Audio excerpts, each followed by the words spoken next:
Welcome back. Today we're exploring a chilling case that shook the quiet town of Evans, Colorado in 2012, the death of Ashley Fallis. As one witness would later recall on the stand, it sounded like a cry that never should have been silenced.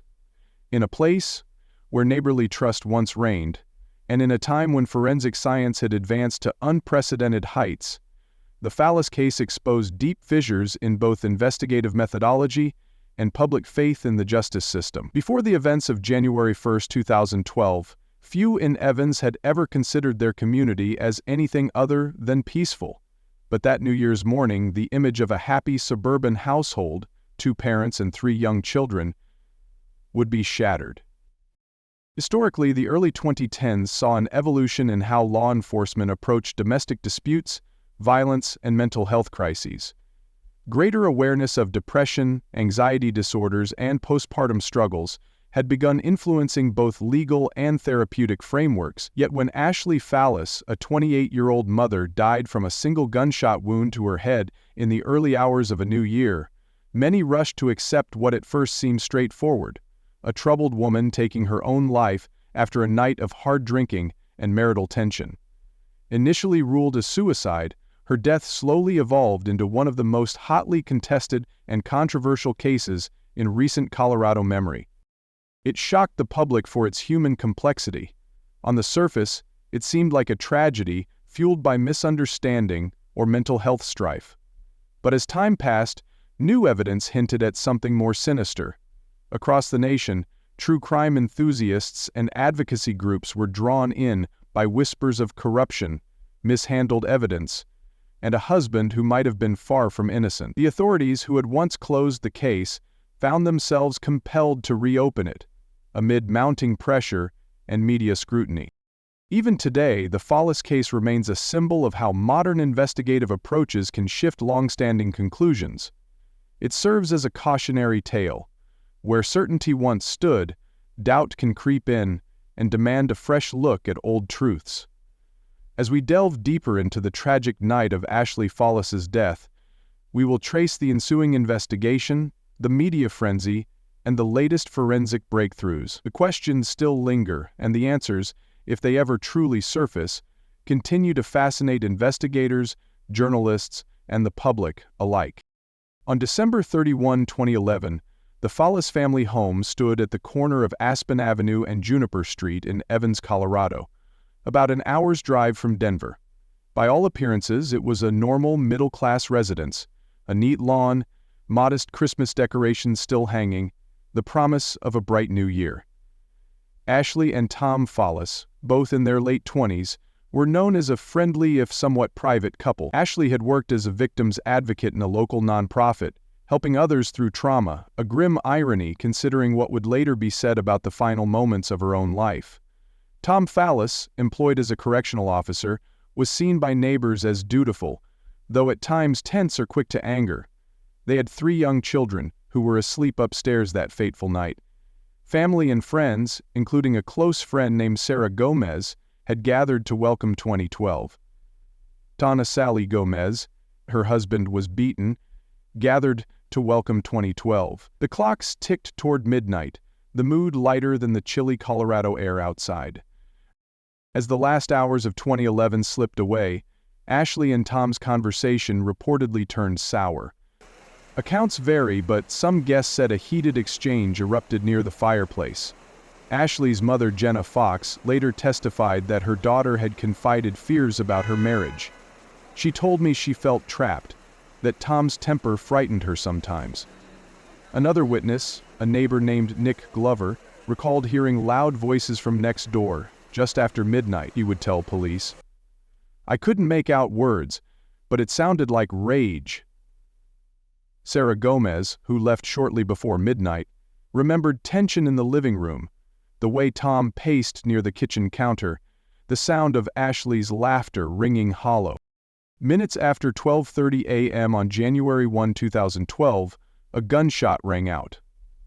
According to Tom's initial statement, Ashley had been distraught. He claimed she grabbed a handgun, locked herself in the bedroom, and shot herself. Police would later note inconsistencies in this account, but at the time, The first responders took Tom's story at face value. The scene they encountered in the master bedroom of the Fallis home on Aspen Avenue was grisly. Ashley's body lay slumped against a dresser, a single bullet wound to her head, the firearm resting at an awkward angle on the floor. The children, mercifully, remained asleep in their rooms, spared from direct exposure to the horror unfolding downstairs. The Evans Police Department, under the direction of the initial responding officers, photographed the scene, took brief statements, and collected minimal evidence. In the early weeks of January 2012, the coroner's report leaned toward suicide. Ashley's struggles with anxiety were noted. Witness testimonies about arguments were acknowledged, but not deeply pursued. By late January, the case seemed closed. Ashley Fallis's death certificate listed suicide as the manner of death. The community mourned quietly, and Tom Fallis moved with the children to Indiana to start anew. The story might have ended there, sealed by official decree and quiet acceptance. But something didn't sit right with Ashley's parents, Jenna and Joel Fox. Joel was no stranger to tenacity. He had grown up a farmer's son and learned that truth is something you dig for. He approached local authorities insisting that the crime scene had not been adequately processed. Joel maintained that Ashley would not have left her children without a mother. In mid-2013, after nearly a year of relentless lobbying, the case was reopened. New detectives were assigned. Detective Michael Yates, known for his meticulous approach, and Detective Mark Mason, a seasoned investigator with a reputation for solving cold cases. They pored over old evidence, re-interviewed witnesses, and uncovered troubling contradictions. One key point of contention was the positioning of Ashley's body and the gun. Forensic expert Dr. Kelly Keyes conducted a new examination of the ballistic trajectory. The angle of the wound and the final resting place of the firearm did not align naturally with Tom's version of events. Another detail emerged. A young neighbor, approximately 15 at the time, came forward in 2013 to say she heard Tom shouting, "I shot her," moments after the gunshot. Defense attorneys would later argue she misheard the phrase, "she shot herself," but this discrepancy would become a focal point. By late 2014, investigators felt confident enough to present their findings to the Weld County District Attorney's Office. On November 22, 2014, Tom Fallis was arrested in Bloomington, Indiana, where he had been living with his children. Charged with second-degree murder, Tom proclaimed his innocence, insisting he had loved Ashley and that she had taken her own life in a moment of despair. The community in Evans, and indeed much of Colorado, was stunned. Media outlets, including the Denver Post, and local TV stations like 9 News, ran in-depth segments. Public forums buzzed with debate. Some argued the police had bowed to family pressure and media uproar, inventing a crime where there was none. Others believed justice was finally catching up to a cunning killer who had managed to hide in plain sight. As the case moved toward trial, one question would remain central. Was this the tragic suicide of a troubled young mother, or a domestic homicide carefully staged to look self-inflicted? The uniqueness of the Fallis case lay in the subtle details. There were no clear indications of forced entry or a physical struggle. The victim and alleged perpetrator were intimately connected. Unlike many high-profile murders, this one offered no clear pattern of violent episodes leading to a crescendo of homicide. Instead, if Tom killed Ashley, it might have been a crime of singular passion, desperation, or anger, an impulsive act concealed behind a veil of domestic normalcy. Psychologically, if Tom Fallis was guilty, this suggested a perpetrator who could enact violence in a controlled environment and instantly feign heartbreak. Some domestic killers leave chaotic scenes or show signs of remorse or a call for help. Others try to make a death look like an accident or suicide to avoid suspicion. If that was Tom's intention, he had nearly succeeded. This was no serial murderer leaving cryptic notes or gruesome calling cards. Instead, it was the ultimate deception hidden in the comfort of home. A single gunshot, a single victim, and a single narrative intended to silence all doubts. That made it harder for investigators. and more terrifying for the public. Anyone could find themselves next to a person who might, under just the right circumstances, commit the ultimate betrayal, and then insist it never happened. As the reopened investigation intensified, detectives employed a range of techniques. They conducted extensive interviews, reenacted the shooting scenario with mannequins to test ballistic paths, and consulted forensic psychologists. They also retrieved digital evidence, old texts and emails between Ashley and Tom, holiday photos, and even Ashley's social media postings hinting at stress and fear. Among these digital breadcrumbs was a text Ashley sent to a friend on December 30, 2011. "I don't know how much longer I can handle his mood swings." It could be read a dozen ways, but prosecutors would later argue it hinted at escalating tensions. Throughout their inquiry, investigators faced numerous setbacks. Witness memories had faded after the initial ruling. Some who attended the party that night struggled to recall details clearly. Without solid physical evidence, no smoking gun beyond the one that fired, detectives were left to rely heavily on expert opinions, trajectory analyses, and subtle contradictions in Tom's statements. At one point, Detective Mason considered that Ashley might indeed have been suicidal. A journal entry from months prior revealed her emotional struggles. "I feel so alone," it read. "What if the world is better without me?" The complexity of human emotion added layers of uncertainty. Could Tom be telling the truth after all? Courtney pushed past the feelings of self-doubt and gave herself over to meditation. Meanwhile, outside the police station, the public became invested. Ashley's family rallied for justice, holding candlelight vigils and using social media to spread their daughter's story. True crime blogs picked up the narrative, and amateur sleuths debated the significance of blood spatter analysis. In a time of heightened social media engagement, the case moved beyond the borders of Evans and Colorado, reaching audiences around the country. Public pressure mounted on the Weld County prosecutors, who were determined to build a case capable of swaying a jury. Interviews with former co-workers, friends, and even distant relatives of the couple made their way into the investigative files. Some painted Ashley as a devoted, loving mother incapable of self-harm. Others described her as vulnerable, burdened by marriage troubles. By early 2015, multiple theories had emerged. The first theory, and the one that had guided the initial conclusion, was that Ashley, overwhelmed by emotional distress and perhaps influenced by alcohol that New Year's Eve, took her own life.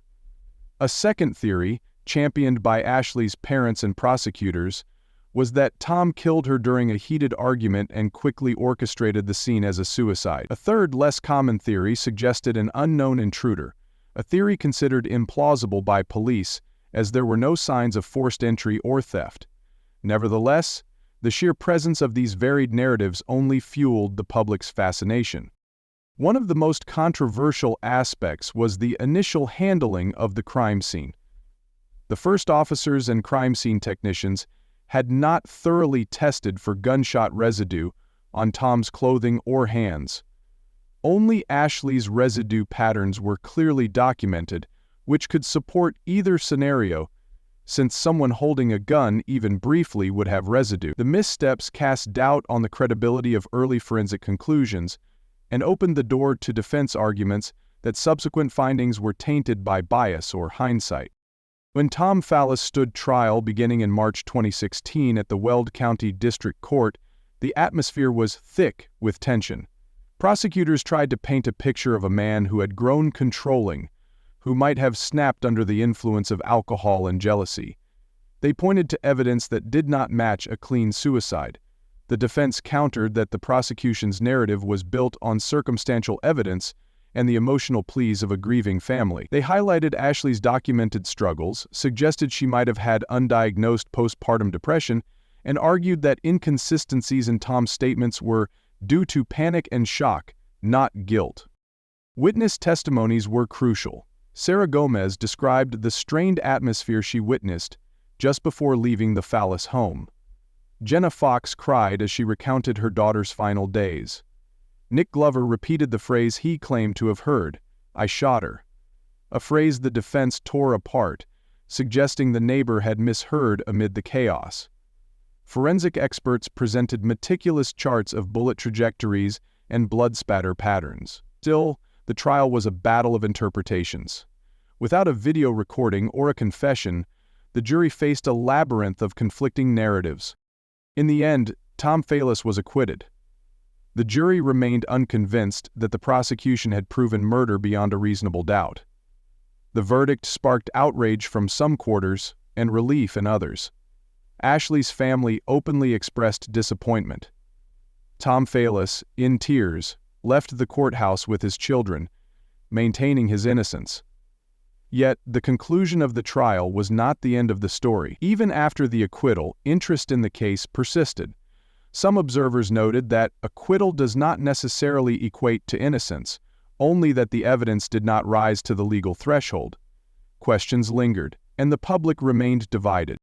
In the years following the trial, modern developments in forensic science have periodically returned the Fallis case to public consciousness. Enhanced gunshot residue analysis, improved blood-stain pattern recognition technology, and advanced psychological autopsy techniques have inspired experts to re-evaluate the original evidence. While no official reopening of the case has occurred since the acquittal, private investigators hired by Ashley's parents claimed in 2019 to have uncovered new testimony from an individual who allegedly saw Tom Fallis disposing of clothing late that night. Whether this lead holds any merit is unclear, as it remains uncorroborated and disputed by those close to the defense. In 2020, a group of forensic science students at a local university in Fort Collins took on the Fallis case as a research project. Using digital scene reconstruction software not available in 2012, they simulated multiple angles of the shooting. Their unofficial analysis suggested that if Ashley shot herself, the position of the gun might have been slightly different than the one photographed by police. Their findings, while intriguing, are not legally binding and serve mostly to remind us how evolving technology can recast old assumptions. Public interest has also been periodically renewed by true crime documentaries. A series on a major streaming platform included the Fallis case in an episode about controversial rulings. This exposure sparked online discussions. Some online communities dedicated to true crime have developed entire threads debating every minute detail. The persistent online chatter keeps Ashley's memory alive and ensures that Tom's name remains tied to suspicions he had hoped would dissolve after his acquittal. While no new suspects have emerged, and the notion of a stranger's involvement has faded into improbability, some armchair detectives wonder if others present at the party that night know more than they let on. A few have suggested new theories, like an accidental discharge during a struggle for the gun, that have never been fully tested in court. The question of whether Ashley's death might be definitively resolved in the future still captivates many. Advances in DNA analysis, ballistic imaging, and digital forensic simulations continue to refine our understanding of old evidence. For now, the official status remains that Ashley's death is not legally recognized as a homicide. Culturally, the Fallis case has left a lasting imprint. It has been the subject of multiple long-form magazine articles and at least one book, Shadows in the New Year, which examines the case from a journalistic perspective. While not as widely known as some nationally infamous true crime stories, it resonates deeply with those who follow domestic homicide cases and police procedure controversies. The attention it received influenced at least a few procedural changes within the Evans Police Department. Officers now receive additional training in handling suspicious deaths, and protocols have improved for documenting scenes and collecting evidence. The case has also been mentioned in discussions about the importance of thorough, unbiased reinvestigations when family members raise credible concerns. In a broader cultural sense, the Fallis case serves as a grim reminder that the comforting image of home and family can sometimes veil unimaginable acts. It challenges assumptions about who we trust and how we construct narratives around victimhood, guilt, and mental health. In the world of true crime enthusiasts, it stands as a case that refuses to yield a neat, conclusive ending. It warns us that truth can be slippery and that justice, while sought by many, does not always bring consensus or closure. As we near the end of this exploration, we must acknowledge the uncertainties that persist. Despite the initial ruling of suicide, the subsequent arrest, and the ultimate acquittal, fundamental questions remain unanswered. Could more advanced forensic analysis one day tilt the scales? Will someone step forward with a new account? Or is the tragic ambiguity of this case its final legacy? Don't forget to like and subscribe for more true crime stories. As we reflect on the Fallis case, consider leaving a comment below to share your thoughts. Do you believe Ashley's death was suicide or something far more sinister? The debate continues, and your perspective contributes to the ongoing dialogue surrounding this perplexing narrative. If this story intrigues you, you might find parallels in other cases where initial rulings of suicide were later questioned, such as the suspicious death of Ellen Greenberg in Philadelphia or the contested circumstances around the Rebecca Zahau case in California. These cases all remind us how complicated uncovering the truth can be, and how vital it is that we remain vigilant, empathetic, and open-minded. As the years pass, we must continue to examine the Fallis case through the lens of evolving science and shifting social attitudes. In doing so, we honor Ashley Fallis's memory by refusing to let her final moments be buried under the weight of uncertainty. The story remains a testament to the complexity of human relationships, the fragility of life, and the intricate tapestry that binds together fact, interpretation, and belief.